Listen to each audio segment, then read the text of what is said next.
Tonight, for the first time, the complete Christian Bible is published in the Mohawk language. How can this bill accurately engage with us and lead to a meaningful change? Plus, the Senate gets an earful on tracking reconciliation. As far as I know, Shawanaga River is probably recognized as one of the best fisheries now along Georgian Bay. And Mother Nature gets a helping hand from a First Nation pickerel hatchery.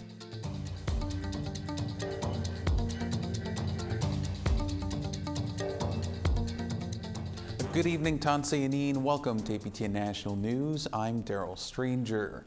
In southwestern Nova Scotia, Digby RCMP have arrested 3 people for alleged assault and theft of Mi'kmaq lobster. The theft was caught on film last August by APTN News. Here's Angel Moore. Digby RCMP have confirmed to APTN News 3 of 4 suspects have been arrested, seen in this black boat taking away a crate of lobster. It happened at the Weymouth North Wharf, about 200 kilometers southwest of Halifax last August. The lobster and the crate belonged to Cheyenne Francis of the Sabaganagati Mi'kmaq Nation. According to an RCMP press release, Sabaganagati community members confronted the suspects. At that time, they dumped the lobster and threw the empty crate at a community member. RCMP say no charges have been laid, and the 3 suspects have been released on condition to appear in Digby Court on December 11th. The 4th suspect, in the yellow baseball cap, has not been identified. Angel Moore, APTN National News, Jabuktuk, also known as Halifax. A Senate committee continues to examine new legislation that will create a national council to monitor the government's progress on reconciliation. Bill C-29 was before the Senate Committee on Indigenous Peoples on Tuesday morning. It guarantees one council position to the Assembly of First Nations, Inuit Tapiri Kanatami, the Métis National Council, or MNC, and the Native Women's Association of Canada. But a number of stakeholder groups, including the Métis Nation Saskatchewan, have told the government the council is not inclusive enough. MNS Vice President Michelle Leclerc told the committee the council needs representation from all members of the Métis Nation, not just the MNC. Without proper consultation, without knowing each of our processes and systems or how they intersect, how can this bill accurately engage with us and lead to a meaningful change? Finance Minister Chrystia Freeland today announced that the federal government is unlocking another $20 billion in low-cost financing to help spur the construction of low-cost rental housing across Canada. I am increasing the annual limit for Canada mortgage bonds from $40 billion to $60 billion. Builders need access to low-cost financing. And to ensure builders have access to the financing they need to build more homes faster, we are unlocking up to an additional $20 billion from Canada mortgage bonds and directing this money to multi-unit rental projects. The government hopes the change will lead to the creation of an additional 30,000 rental units every year. Kenneth Corduray was convicted Monday in an Edmonton courtroom of manslaughter for killing 30-year-old Billy Johnson. Johnson disappeared on Christmas Eve in 2020. Her remains were found 4 months later in a field north of Edmonton. Justice Steve Hiller said the mother of 2 likely died from 1 or more blows to the face. Corduray and Johnson were dating at the time. Corduray had previously pled guilty to committing an indignity to a human body. A sentencing date will be set October 6th. Billy Johnson's mother said she wants the maximum sentence. I cried because I knew that he was going to get it, that he would get this. And I'm fine with it as long as it comes with life, because he took my daughter's life and he needs to pay. Over 1,000 people gathered at the Manitoba Legislature in Winnipeg over the weekend in support of the LGBTQ2S+ community. This follows the nationwide movement against sexual orientation and gender identity within the school system. Tamara Pimentel spoke with many Indigenous people at the protest. It was a massive show of support for Winnipeg's queer community, who say they're fighting for the safety of trans and two-spirit children in schools.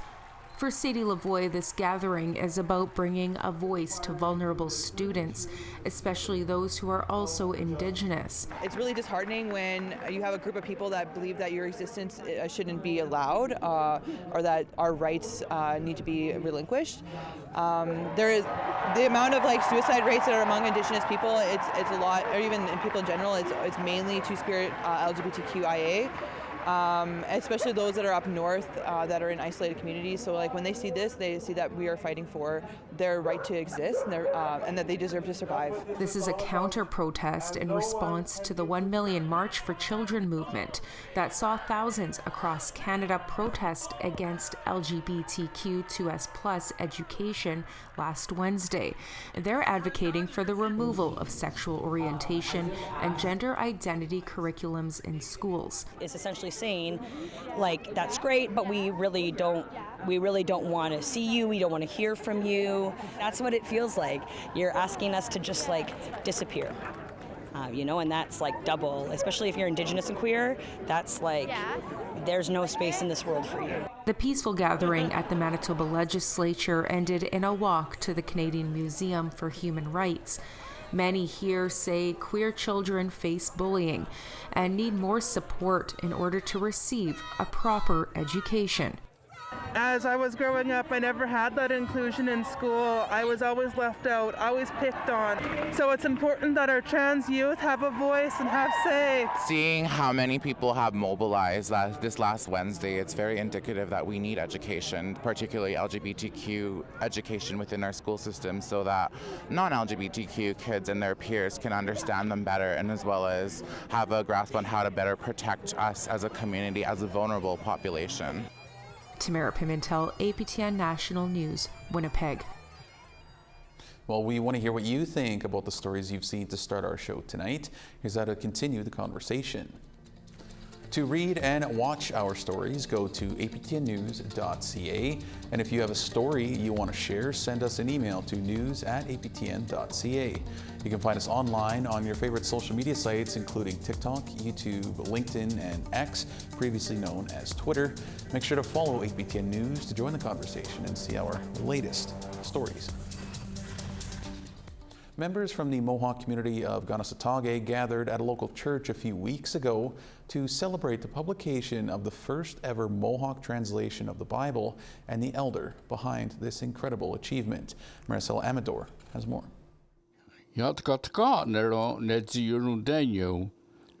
Harvey Satewas Gabriel, a first language speaker, spent almost 17 years translating the Bible to Mohawk, a testament of his passion and dedication for his language.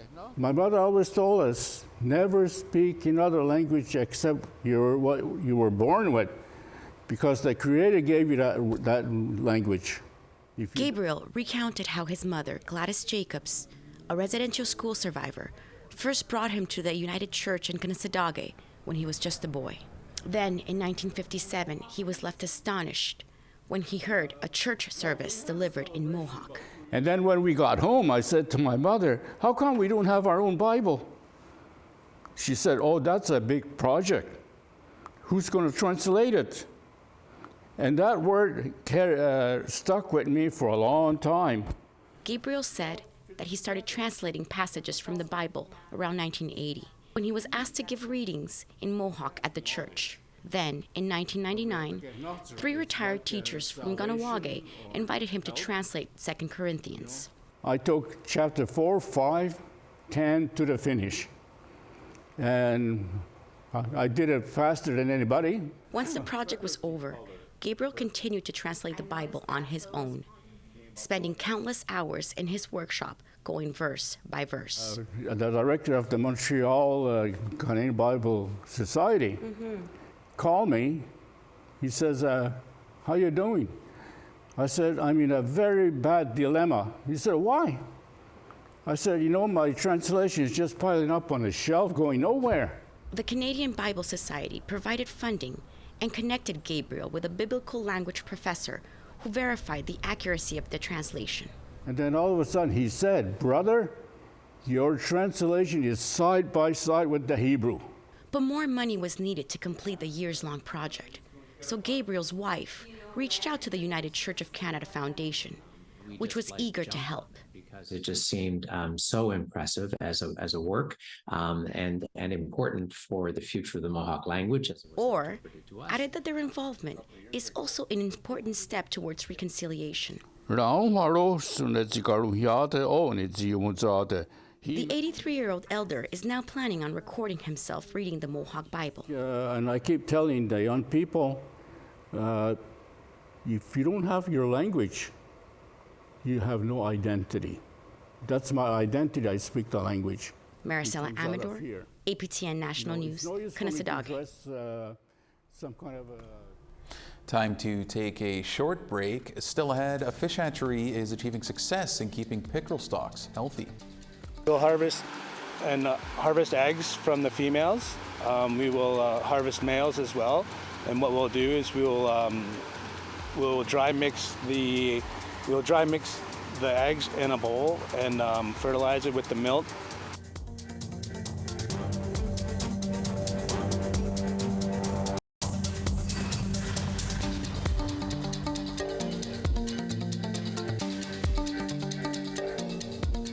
Welcome back to APTN National News. Shawanaga First Nation is located north of Parry Sound, Ontario in the Georgian Bay area.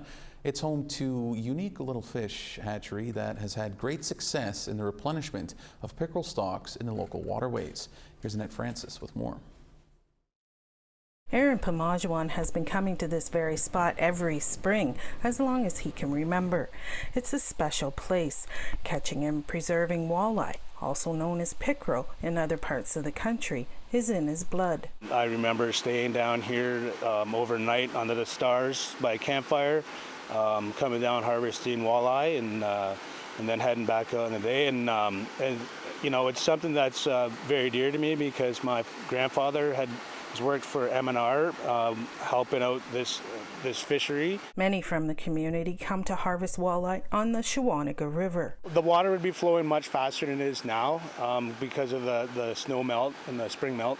And you would see thousands of walleye coming in to spawn. They'll come in after ice out, and once the water temperature reaches around 8 to 10 degrees or so, they'll start their spawn. And we'll also have members that come down and harvest the walleye traditionally with spears, and that's to feed their families. At the same time, this is when Pamajuan, the community's fish hatchery operator, and others come to help preserve the walleye population. We'll harvest eggs from the females. We will harvest males as well. And what we'll do is we'll dry mix the eggs in a bowl and fertilize it with the milk. And once that's done, we'll give it a clay bath, which will take off the stickiness of the eggs. When in nature they want to stick to rocks and stuff, but at the hatchery we want to make sure that they're free flowing, and so that clay bath will take that off. And then once that's done, we'll transport the eggs back to the hatchery.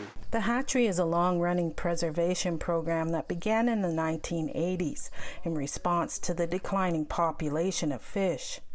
Wayne Pamajuan was the chief when it began. He's proud of what it's become. As far as I know, Shawanaga River is probably recognized as one of the best fisheries now along Georgian Bay.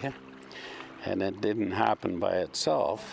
It happened with the work my people did there and their contribution towards the preservation of that fishery. Pamajuan says each year the hatchery has produced 3 to 5 million fry into the waterways.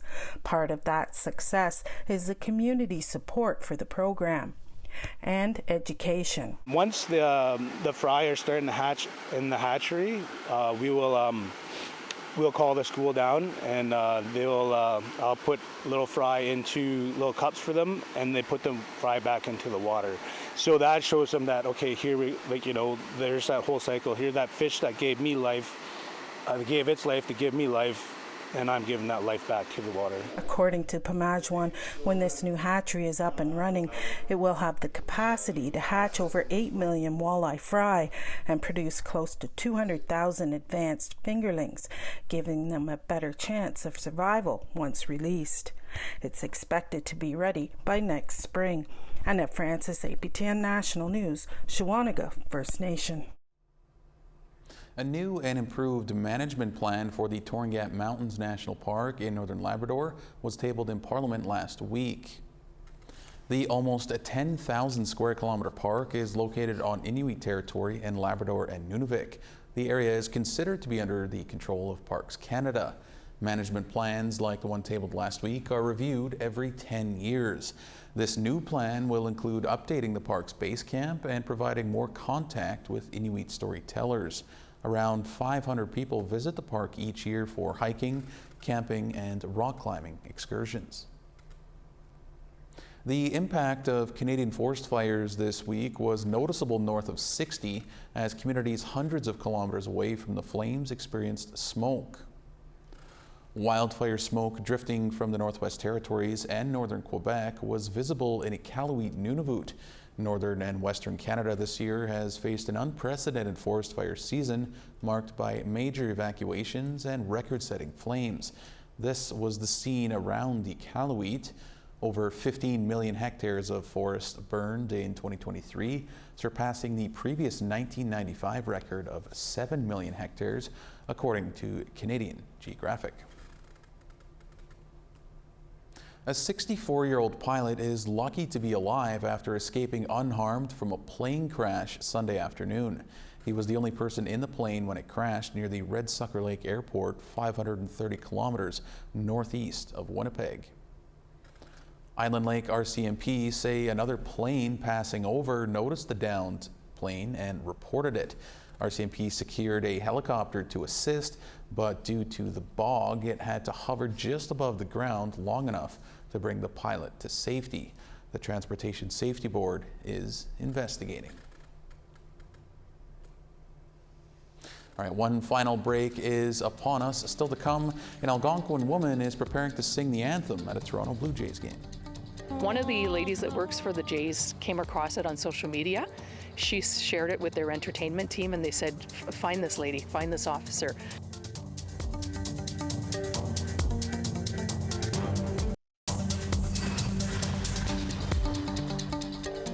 Welcome back. It's time now for our photo of the day. Fall is upon us, and Clarence Jones has shared this shot from the Gitxsan Nation. We can see some snow beginning to form on the mountains in the territory, letting us know another season is just around the corner. Thanks so much for this photo, Clarence. Send your fall shots to share at aptn.ca for the chance to be our next photo of the day. All right, now let's take a look at tomorrow's weather forecast. Starting on the East Coast, the 13 in St. John's and clear 19 in Halifax. 18 degrees in Cartwright and 19 in Happy Valley Goose Bay. Clear in 21 in Quebec City and 21 in Montreal. 21 in North Bay and 22 in Sault Ste. Marie.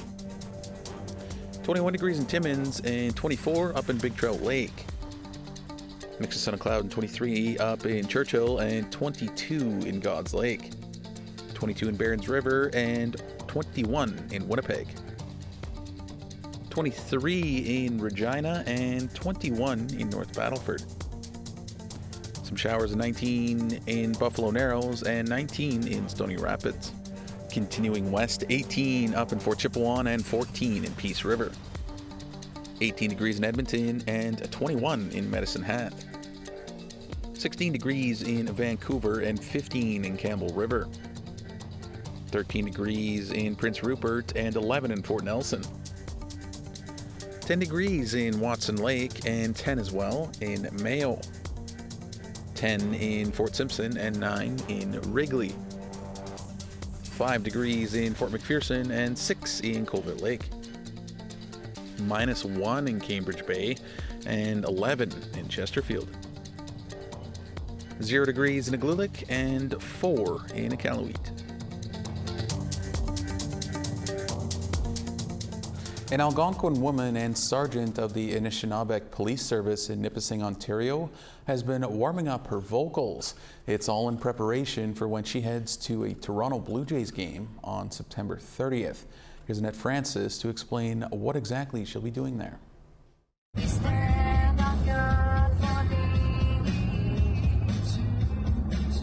Singing has always been a favorite pastime for Sergeant Chantal Larocque of the Anishinaabe Police Service. Usually she sings with family and friends, but lately she's been singing "O Canada" everywhere, even in her cruiser. Okay, it's time to get to work or something. Listen, I'm practicing. I got a gig on Saturday. I thought you were like the star of the show. You don't need Larocque is practicing for her biggest gig yet as she heads to the big leagues. The reach out from the Jays was a huge surprise. Actually, I thought it was a joke for a few seconds. Larocque, who is from the Algonquin community of Mattawa First Nation, will be singing the national anthem in English, French, and Algonquin on National Day for Truth and Reconciliation. She was scouted by the Jays after seeing a social media post by the Anishinaabe Police Service.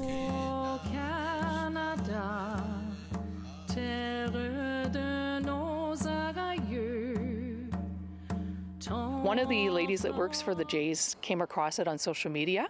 She shared it with their entertainment team and they said, find this lady, find this officer. I ordered over 200 so that people have their pick of sizes. The response has been overwhelming. 200 tickets for the game were sold to her colleagues at the Anishinaabe Police Service and members of the community of the Nipissing First Nation. We would have sold more, but that's all I could reserve under the APS kind of block of tickets because it's a popular game given it's the end of the season. So huge response. Everyone is so excited. I'm excited. It's not about me. It's about the fact that we're going to be, Indigenous policing is going to be represented, Indigenous communities, Indigenous people, and then to have 200 people there just to support me for a game is fantastic. Larocque says she's a little nervous thinking about the crowd, but continues to practice to relieve the jitters. Annette Francis, APTN National News, Nipissing First Nation.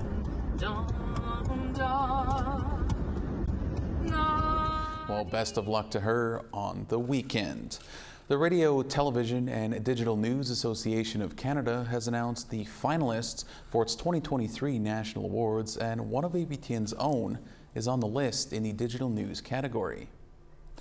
Social media editor Jesse Andrushko put together a web page based on the reporting of Kenneth Jackson and Colin Crozier for the Investigates story My Name is Bill Isidore Duffy. This is the story of a teenage boy who doesn't legally exist. The award is based on content and web design. We'll find out if Jesse wins or not at the RTDNA Awards ceremony in Toronto on October the 21st. Certainly hoping for a win for Jesse and the entire team. All right, that's all we have for you this evening on APTN National News. Our website, aptnnews.ca, has more Indigenous news for you. For all of us here, thank you so much for joining us. Miigwech, and have a great evening.